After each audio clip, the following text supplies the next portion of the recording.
Hello, everyone. Hello, everyone. Happy Friday. Sorry we're a few minutes late. Technical issues. Is that what you call running late? Sure. We'll go with that. So, Halloween's coming. It is. And for anyone who's listening, we are going to try something new this year. Our kids are finally old enough to where we don't need to well, they're just sunsetting on the trick-or-treating. They've got maybe 2 more years in them, I think. And hi, Christy. Hey, so everyone. last year when we took them around the neighborhood, one of our neighbors was doing something we loved. They were sitting out with a bonfire. They had a big tub of like shooters and like little bottles of wine, just like small format stuff, as well as candy for the kids. So the adults got something too. And we like that so much, we're going to try that this year. Yeah. Hard to believe it's a week and a half from now. Yeah. And, when you're out there sometimes here it can be cold, really cold on Halloween with 3-year-olds and they're up past their bedtime. The parents need, the parents Some appreciate just a little warming liquid courage. Yeah. Well, now that we've got a few people in the live stream, hey Artie, hey Woodage, we're going to get started. The first thing we want to discuss this week is Netflix. As y'all probably saw, Netflix was pretty heavily in the news this week, in part because they announced their quarterly earnings and subscriber numbers, and in that they announced a price increase. We obviously never like seeing price increases. It's important to remember that their last one was January of 22, I believe, so almost 2 years. Hey, Michael. So yeah, we're never fans of them, but so 2 things to keep in mind with the price increase is that it happens immediately and it's not for all tiers. First, they said that the adoption of its ads plan continues to grow, with membership up nearly 70% quarter over quarter, with 30% of the users signing up for the ad tier in countries where it's available. And they're saying they're not happy with that number, and they said, quote, "There's still more work to do to scale the business," unquote. They added 8.8 million new subs in the quarter, beating expectations of 6.2 million, and they're saying that the higher than anticipated numbers is due to the rollout of paid sharing, strong steady programming, and expansion of streaming globally. They had added just 2.41 million the same quarter last year. They expect fourth quarter numbers to be fairly similar. Stock price went up 16% on Thursday after this. And so to the price increase, you're exactly right, Woodage. I think that they're trying to force people into that ad-supported plan, and they're not happy with that 30% number because they make more money off of the ad-supported plans than they do from someone like us who subscribes and does not opt for the ad-supported plan. So the basic and premium plans are what are going to be seeing the price increase. The basic plan is the lower tier. It's not ad-supported. That will be going up $2 a month, again, starting immediately from $9.99 a month to $11.99 a month. And the premium plan will be going up from $19.99 a month to $22.99 a month. And the lower cost ad-supported plan of $6.99 and the standard plan is $15.49. Those are staying at the same price.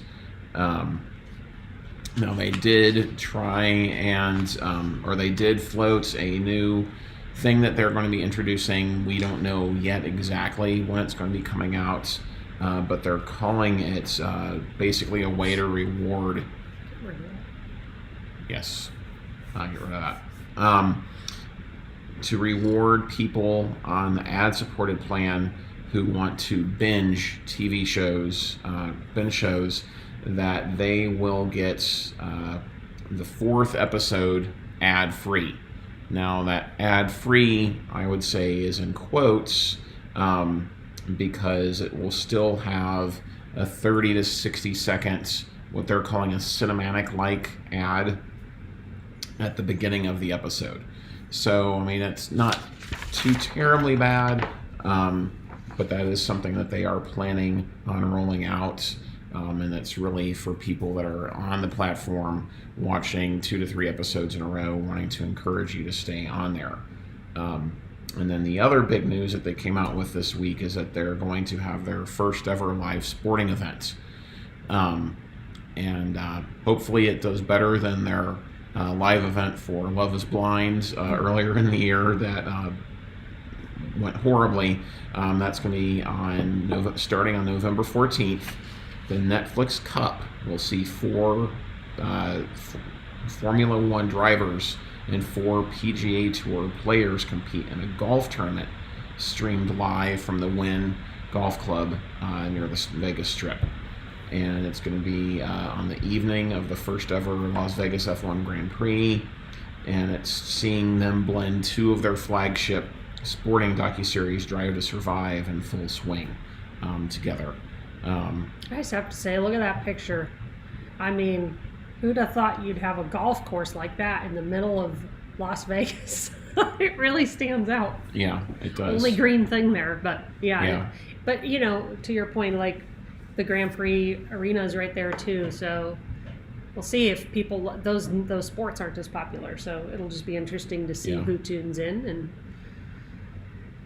Yeah. To your point, hopefully it goes better too. Yeah, it does. Technically. I don't know how it could be any worse than what it was. And, and so, that's a good point. But you make it a sporting event, and people care about their golf, and people care about racing, and so, hopefully it does work better for them. And I'm confident that they're trying to test the waters here to, if they plan on getting more live sports in the future, how this performs for them. And exactly right, you can get Amazon Prime plus free shipping for cheaper per month.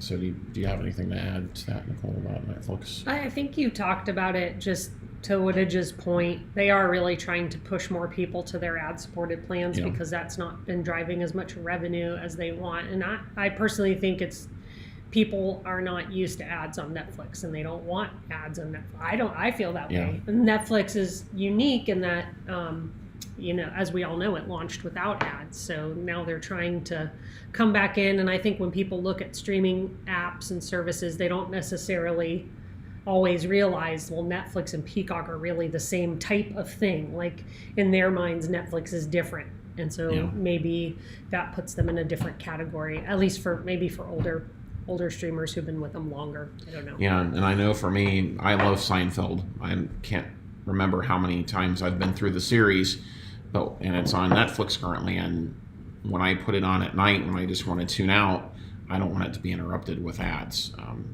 So and I guess this is a little trick I've started using. Because we're on that basic plan, you only can watch on one screen at a time. And so when I travel, that's where we run into an issue because, it'll generally be at the end of the day and we're both wanting to watch something on Netflix. And I have just decided, I know you guys probably know this, but you can download episodes to watch offline. And I've been able to download quite a number of episodes that way, just to my phone and watch them, or a tablet and watch them. And as long as I think about what I want to watch ahead of time, it's no issue. So it's just another way to get around that. If you're trying to keep your Netflix cost as low as possible, I do think it can work. Yeah, for sure. And moving on from Netflix, so that's fairly big. Again, we don't like price increases, so it'll be interesting to see how that plays out. And moving on next to, we know that streaming prices are continuing to increase. Well, we have an exec this week saying that, further emphasizing that and sort of putting a stamp on that. Warner Brothers Discovery, an exec there, said that the era of low price streaming is over. And this is the person who's in charge, president of their international division. And so really, as we've discussed numerous times, one of the biggest issues in streaming right now is to be profitable. Most streaming services like Disney Plus, Peacock, Paramount Plus are all still losing money. And Disney and Paramount reportedly plan to become profitable with its streaming next year or in 2025. Now, granted, they're sitting on piles upon piles of cash, but businesses don't like losing money, and it's not good for their share price. And Warner Brothers Discovery has come out this week and said that its new streaming service, Max, was getting slightly profitable in the first half of this year. And this could make them one of the few streaming services to be profitable alongside Netflix. And so, as Nicole said, it was the president of their international division at WBD, Gerhard Zeiler, went on to say... Sounds like a good German name. Yeah, it does. At an event saying, what we see, at least in the last, let's say, 12 months, is that the era of streaming we saw with an over-delivery of content underpriced at this low level is over, unquote. And again, this is not shocking to see someone say that, and it's only going to continue to go that way, in our opinion, as we see, DirecTV Stream just raise their prices, Hulu just raise their prices. It would not surprise me to see Sling raise their prices here in the very near future, because it's been about a year for them. And so we're just going to continue to see it, and especially on those premium tiers, that's just going to make it more and more untenable for people that have gotten rid of cable and are, looking at, $80 plus a month pricing. And WBD also announced that they're going to be launching the Max streaming service across 22 different countries starting in the spring in Europe. And it'll be interesting to see where they go with their new sports tier that they've added. We've not tested it a lot yet. We will be starting, is it next week when the NBA starts? Mm-hmm. Yep. And they have some games on there. Our oldest son he's a big Milwaukee Bucks fan, and they've got a game next week, so we'll be watching it to test it out more. So yeah, and I think it'll be interesting to see if the content on there changes at all, with adding that many European and customers in that many European countries. I wonder if we'll get any crossover from that. Yeah. In terms of some more international content. So we'll see. Be interesting. Okay, so next item to cover is about YouTube.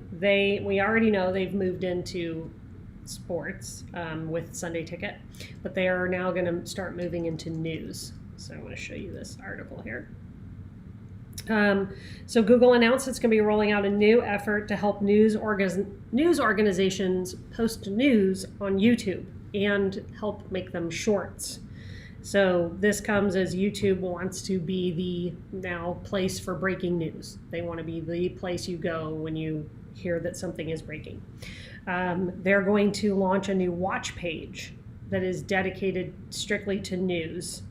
There will be a custom created feed of news that once this rolls out, you can just open the watch page for a specific topic that you have indicated you're interested in. You can click on a video with the newspaper icon on the homepage or in search results. And it's rolling out over time, so curious if any of you have seen it yet. I've not, but it's rolling out over time for mobile users in 40 countries, with desktop and TV integration coming after that. Google says it believes this updated news experience will help viewers access a range of credible and diverse voices when they want to dive into a news topic. So I find that really interesting, them using the word credible. That's saying you're going to create this page and try to run it a little more like a newsroom, or like a paper would have a watchman or ombudsman and editorial board that is kind of the gatekeeper for making sure what's going out is credible. And social media has not been able to do that. So I'm curious what kind of investment YouTube is going to make to determine what's credible and what's not. And I know this doesn't pertain to us as much as Americans, but particularly in countries outside of America. Sure. So if you've read anything about how Facebook operates in like Mexico and South American and Central American countries, there's oftentimes very explicit pictures and videos that go up without being filtered. Right. So I think it's going to be challenging for them, but we'll see. We'll see what. Hopefully, we can do a review of it once we've had time to test it. They also say YouTube does that it's going to be investing $1.6 million to 20 news organizations across 10 countries to help them create this news content.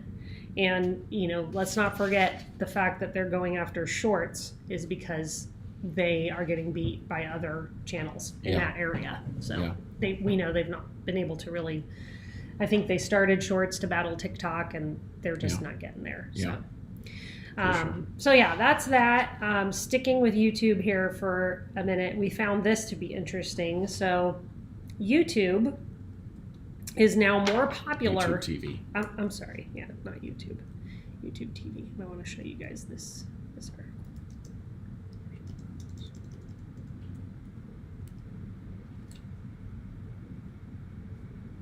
Oh, sorry guys. We're leaving all these comments.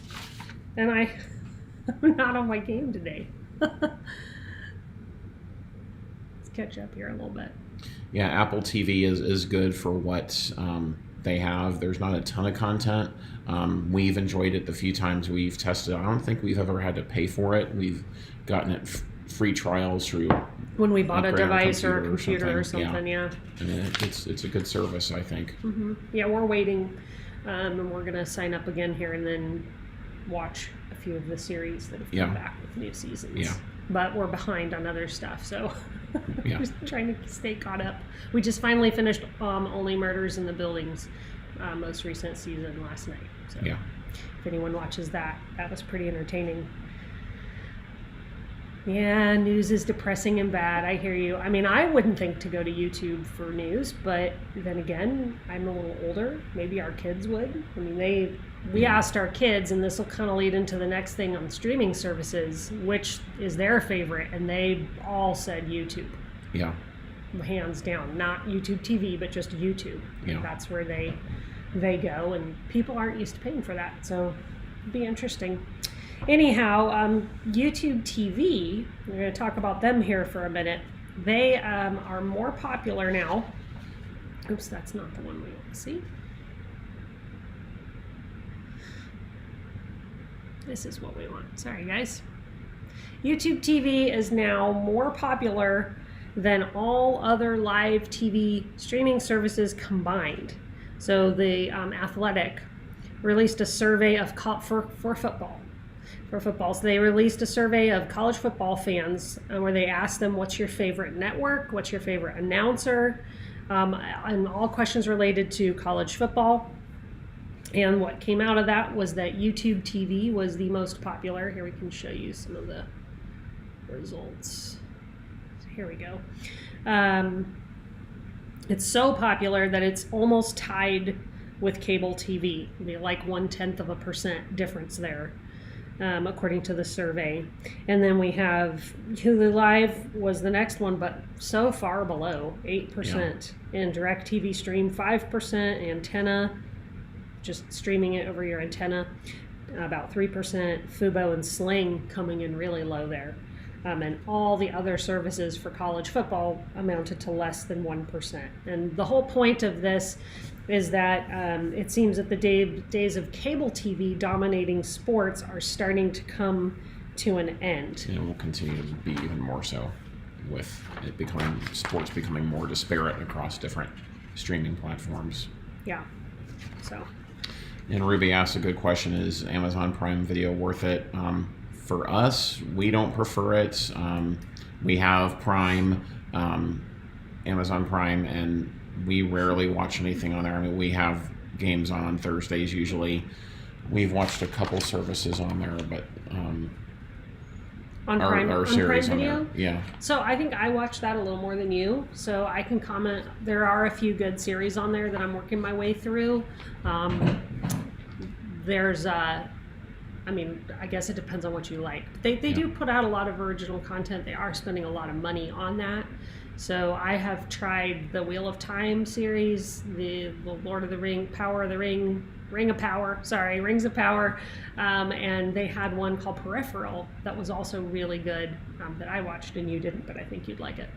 And it's kind of AI, futuristic, sci-fi. I like that kind of stuff. But they have comedies and like the Jack Ryan stuff. So we have always said that we think don't buy it just for the video. Like if you want a Prime membership for that free shipping on Amazon, just get it that way. I still think I would say that. Would you agree? Yeah. Better than don't buy it as a standalone, but if you shop on Amazon and you can use that free shipping, then definitely it's included with your membership. Download the app. It's much better than trying to watch it on a computer. The app itself is organized pretty cleanly, and we've done some reviews of it on the channel too, so you could check that out. We get into our next. Sure. Okay, sticking with me, we're going to talk about Spectrum. So, we were just saying that streaming is catching up with, I think this is the article I want to show, Streaming's catching up with cable. Well, cable is trying to get away from being cable. That's what I'm taking away from this article. Spectrum is releasing a new box. I just can't get over this because I have people I love who use cable, and not Spectrum, but They're what? My parents. Yeah. But they have boxes. This is where you need a box for every TV. Well, earlier this month, Spectrum and Comcast announced a new streaming player that will let you watch your TV subscription from Spectrum. So this is even if, you've got cable boxes and stuff online, alongside streaming services like Netflix. Now, Spectrum has announced that new customers will only get the streaming-only option of Spectrum. So with this change, current Spectrum TV customers can keep their cable boxes if they want, but new customers will only get the streaming option with Xumo. So the good news on that front is that the new streaming players are about half the monthly cost of the cable boxes, and you can buy them outright for $60 and then not pay a fee. I don't know if this impacts anyone here, but this is so cable. So I don't know if you know this. So if you don't pay for the box up front, you can pay $5 a month. Okay, but after 12 months, they're going to keep charging you the $5 a month unless you call and you take the initiative to cancel. They're just going to keep auto billing you for it. Of course they are. Yeah. And of course, it's so cable to do that. Now, if you are paying that $5 a month and something happens to your streaming player, they'll replace it for you. But I hate that. So why are they doing this? I think that's worth asking. So by moving customers, first of all, Spectrum is the second largest cable company, but they're not the first to go streaming only. More are doing it. We saw smaller ones like Frontier and WOW have stopped offering traditional cable TV. They've partnered with YouTube TV. We talked about that. But by moving customers to 100% streaming, that frees up their cable, their internet cable service to be completely dedicated to internet. So they don't have to reserve a portion of it for their cable TV subscribers. That will give them more bandwidth to offer, as they say, a better internet service. And they need that because if you have cable, like my parents do, and you try to stream over that, it's not a great experience. So someday in the distant future, we think that where is this going? Well, cable TV companies are going to stop offering cable TV, and they will just offer you internet. And apparently, they'll sell you a streaming box too, so they can keep that nasty legacy service in-house. I say nasty because I don't like the fees that come with it. Yeah, and some questions have come in before I get into our next thing. YouTube TV, we've tested a handful of times, and it's a fine service for what it is. Fairly easy to use in my opinion, but it's too expensive for our tastes.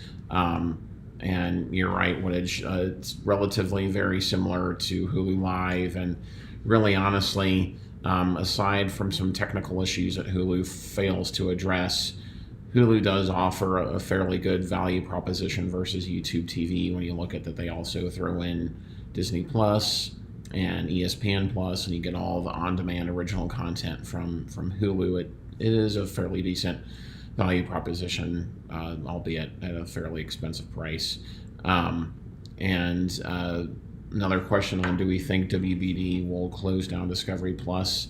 That's a great question. On one hand, I would say that they would, just to keep costs in check, but then they would have to balance that against how many subscribers they would lose, because people on Discovery Plus generally don't want all of that other content that comes on Max. So they would have to run the numbers on that.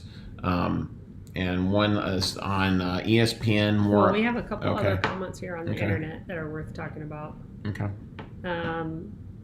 So what it just saying, Spectrum Internet's only $75 a month, so you can just get the internet and stream whatever you want, and I agree entirely.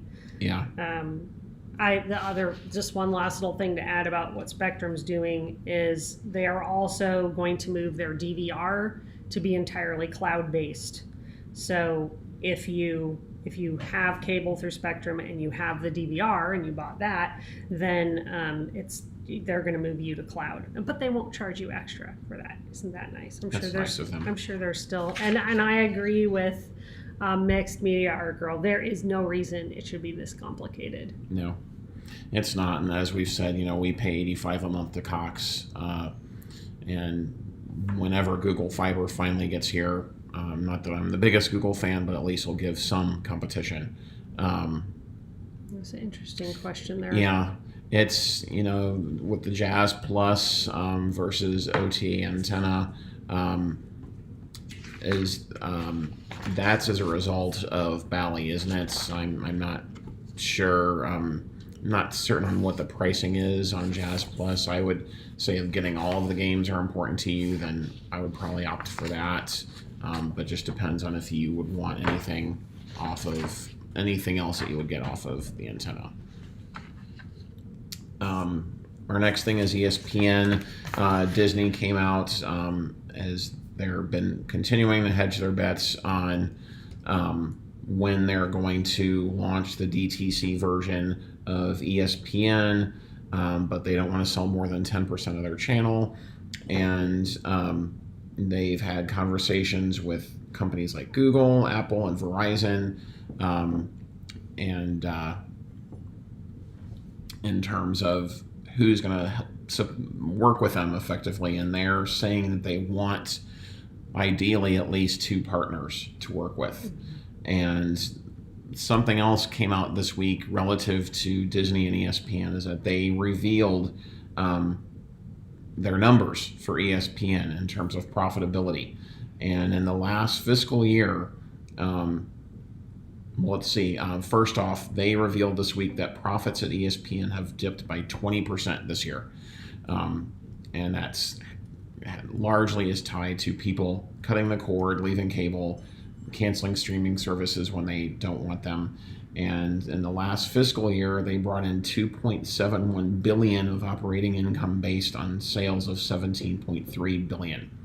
So far in fiscal 2023, the channel has accrued $1.48 billion on sales of $13.2 billion. They're still profitable overall, but they are suffering with people leaving cable and satellite. And so this helps explain why they are looking to pursue a smaller package of NBA rights when its current deal with the league expires after the 24-25 season. And again, they're looking for 2 companies to work with.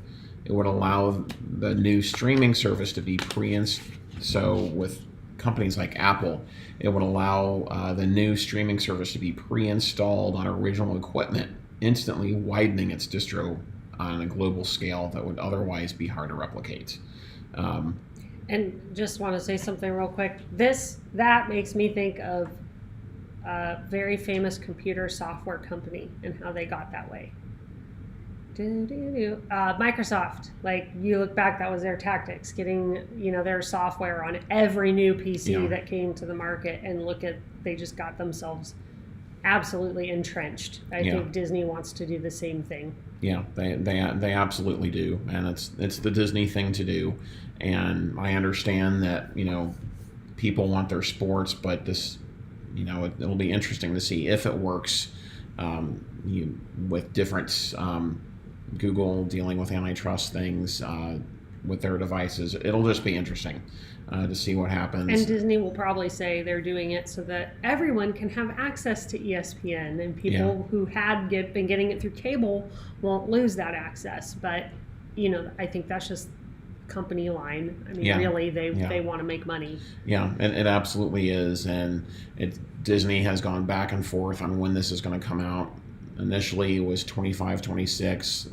More recent reports next year. It'll be interesting to see what happens, and obviously their rights deals with different leagues are going to play a key part in that. And speaking of that, we have one last little potpourri item here. This is just crazy. So any of you who are Ohio State or Michigan or Big Ten fans, I'm curious if you've heard about this. But so on Saturday, October 14th, Ohio State played Purdue. They won. Shocker. But it was Ohio State's first streaming exclusive game as part of the Big Ten's new $7 billion media rights deal with CBS, Fox, and NBC. Now, we have seen the NFL do the same thing. They have moved, NBC has fought to get exclusive games just on Peacock. Yes. ESPN has done, Disney's done the same thing with ESPN Plus and ESPN. Amazon's done the same. So this is not new, but it is the first time it's been applied to college football outside of Notre Dame, maybe, I don't know. Anyway, it was Ohio State's first streaming-only game. And part of that agreement says that every school in the Big Ten will have one game on Peacock every season. And that would be, just on Peacock. Now, that upset this Ohio state senator, who wants to now make this illegal because, as he said, quote, "I've heard from a lot of folks that are pissed off that the local bar doesn't have the game, or they have to spend X amount of money to buy one football game on this Peacock network so they can watch Ohio State." I just think it's really funny. It was the first Ohio State game since 1997 that wasn't shown on regular TV. And now, I just have to say, as a K-State fan, welcome to life. When we do get a game on national TV, our family in other states that doesn't even watch football, we'll watch it just because, they're like, oh, it's John and Nicole's team. So, I mean, that's our life. How many times have we had to, struggle through ESPN Plus just to see a game? Last year we had, in the year that we won the conference, we had, I think, 3 or 4 games on ESPN Plus. And we're not saying this to make light of it. We're saying it to say that... I'm kind of making light of it. Sorry, but that's just because I don't particularly love Ohio State. True, but and I don't care for Ohio State either. But the overall point is that the state senator has a very valid point, and I see it every week that we have a game on ESPN Plus and K-State groups on Facebook. People don't know where to go, and they are frustrated that they can't watch it. And I understand that. And unfortunately, it's going to continue to go this way with more streaming services trying to get more pieces of the pie of sports, because that is the main driver of revenue for them. And unfortunately, it's going to continue to go this way. And it'll be interesting to see what level of success the state senator is able to have, and if it will spill over into other states. Raymond brings up an interesting comment there. I'm not aware of that. I didn't realize that the feds ruled against states putting a tax on streaming services, because I know a lot of cities are doing that. So I haven't seen that. I don't know if you. Yeah. Did you see that? Yeah, They I voted think against so. it. Okay, yeah. So I don't know how if that would apply here. That's interesting. Unfortunately, I think it just shows how when the conferences are working to get money for the schools, and now college football is just becoming even more about the money, fans sometimes get the short end of that stick. Well, more so than the networks trying to get more money. Yeah. This is what it is. So, yeah, it'll at the very least, it'll be interesting to see what happens. I do think it is getting, while we're getting more games on TV, more college football games are being aired on TV, and that's a good thing. It is getting more complicated to find your team's games. Yes. And you're having to subscribe to more services to do that. So that's a pain point for people. Yeah. Makes me glad we have season tickets so we can go see all K-State's home games, Yeah. and we know we're not going to miss anything. We know we're going to catch it all and be there live. But I know not everyone by any means can do that. Yeah. And even Ohio State, who has a large fan base, not everyone can get a ticket to get there. So, which, by the way, we'll just end with saying go Cats. We play TCU tomorrow. Yeah. We are driving down for that and cannot wait for that rematch of the Big 12 title game. Most definitely. Especially with Sunshine now in the lineup. Yeah. Sunshine's the name for our nickname for our quarterback, Avery Johnson. But he's a lot of fun to watch. Yeah. Very fast. So Yes. if you're looking for a good game and you just like college football, watch the game. Yeah. Yes. That's all we have for the week. Thank you guys for tuning in. Thank you. Again, we appreciate all of you. Yes, we do. Very much. So we Definitely. We will plan to be on next Friday. Yes. And we'll look forward to seeing you all again and interacting with you. And in the meantime, if you have questions about anything, you can always drop us a question on our YouTube channel page in the community discussion area. And No, they can't. They have to respond to comments. Oh, I'm sorry. Yeah. Respond to comments. All right, guys. Have a great week. Yes.